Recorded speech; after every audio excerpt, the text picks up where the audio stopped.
You know, there was there of course was an abolitionist movement in the North that got, you know, a lot of attention back in the 1850s and leading up to the Civil War. But there was an abolitionist in the Northeast, and I think it was from Vermont, that I have a lot of respect for, and you will probably recognize his name, Lysander Spooner. Now, Spooner was a definite abolitionist. He was a Northerner. He was a Yankee. But when it came down to the war, in spite of all those identifications, he identified with the South and said the South was on the right side of the issue. And yet the war advanced regardless, and it was pursued, of course, with so much pain and suffering.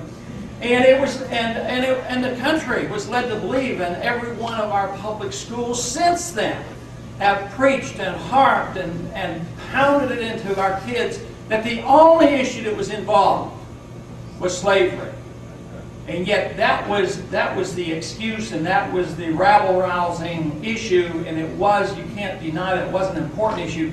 That really wasn't the issue of why the war was fought, in my estimation.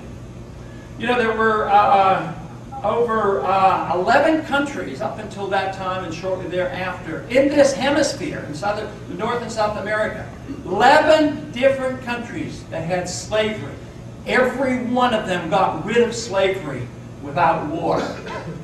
There were different vehicles. There was legislation, and one of the techniques they used was literally buying slaves' freedom, which makes a lot of sense when you think of the cost of war. Not only the 600 to 700,000 American deaths, but the loss of liberty, the untold cost. So there must have been a tremendous motivation for that war to be fought. Of course, I see it in historic terms, because even at the very beginning of our country, there was a major debate. Those who were the Jeffersonians, and those other ones who were the Hamiltonians. Hamilton wanted a strong centralized government. Jefferson, of course, wanted a decentralized government. And in many ways, they sort of split. And that sort of set the stage for problems later on. But Hamilton really didn't have his way completely, because although they did have a central bank early on, Jefferson got rid of it one time and Jackson got rid of it another time. But the ideas that they pursued basically were protectionism, which helped northern manufacturers, and they also advocated a central banking system, and also support and subsidies to big business.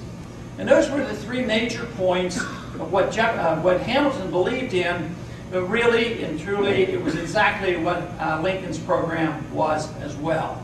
So when they saw this opportunity, they used the issue of slavery to precipitate the war and literally cancel out the whole concept of individual choice.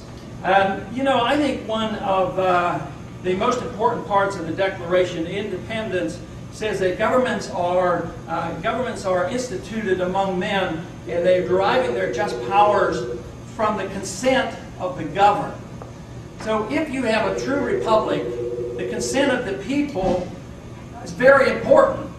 And it was the consent of the states that allowed the United States to come together. So without the consent, it doesn't exist. So they really, through the Civil War, threw that out completely and rejected the notion that the consent came from the people and from the individual states, but rather it came from the monolithic, more powerful, centralized government.